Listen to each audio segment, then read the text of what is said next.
আকাশ থেকে নামছে সারি সারি প্যারাসুট, সাথে নামছে ত্রাণের বাক্স।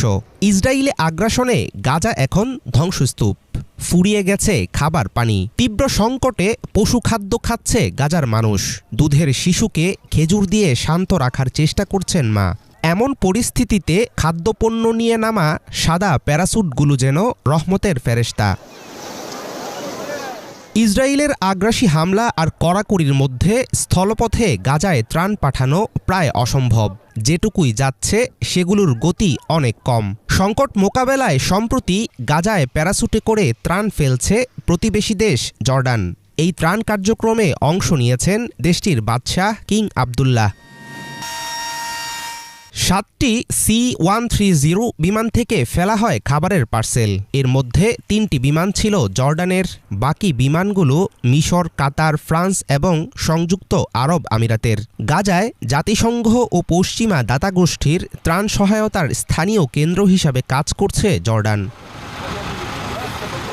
যে কোনো ধরনের খাদ্য সামগ্রীর জন্য মরিয়া ফিলিস্তিনের উদ্বাস্তু জনগণ। আটা ময়দার জন্য জীবন বাজি রাখতেও প্রস্তুত তাদের অনেকে। সন্তানের মুখে খাবার তুলে দিতে যে কোনো কিছুই করতে চান তারা।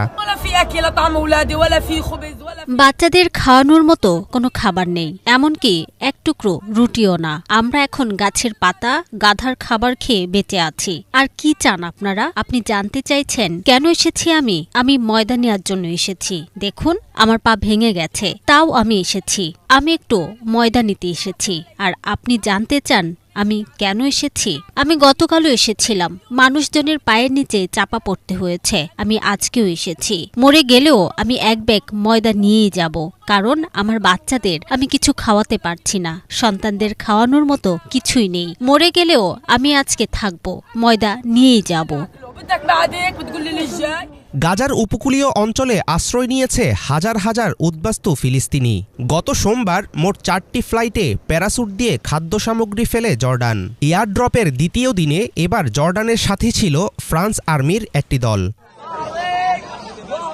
জাতিসংঘ ও ফিলিস্তিনের পক্ষ থেকে ত্রাণ পৌঁছাতে দেরি করাচ্ছে ইসরায়েল, এমন অভিযোগ শুনতে চায় না দেশটির প্রশাসন। তারা জানিয়েছে জর্ডানের চালানো ত্রাণ কার্যক্রমে বাধা দেবে না ইসরায়েল। দেশটির এমন মন্তব্য নির্জলা মিথ্যাচার, যার সাথে মিল নেই বাস্তবতার। আগ্রাসনের শুরুতেই উত্তর গাজাকে দক্ষিণাঞ্চল থেকে বিচ্ছিন্ন করে ফেলে ইসরায়েল।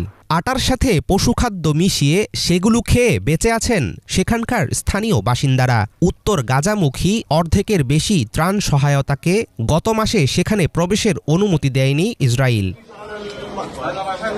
গাজায় কেউ অনাহারে নেই, এমন বিবৃতি দেয় ইসরায়েলের সামরিক বাহিনীর সংস্থা কোগাট। গাজায় ত্রাণ প্রবেশের সমন্বয়ের সাথে জড়িত এই প্রতিষ্ঠান। ইসরায়েলের অভিযোগের ভিত্তিতে ফিলিস্তিনিদের ত্রাণ সহায়তাকারী জাতিসংঘের সংস্থা আনরাকে সাহায্য দেয়া বন্ধ করছে যুক্তরাষ্ট্রসহ বেশিরভাগ পশ্চিমা দেশ। এমন পরিস্থিতিতে গাজার মানুষের জন্য লাইফ সেভার হবে জর্ডানের ভূমিকা। হাফিজুল ইসলাম, বাংলা ভিশন।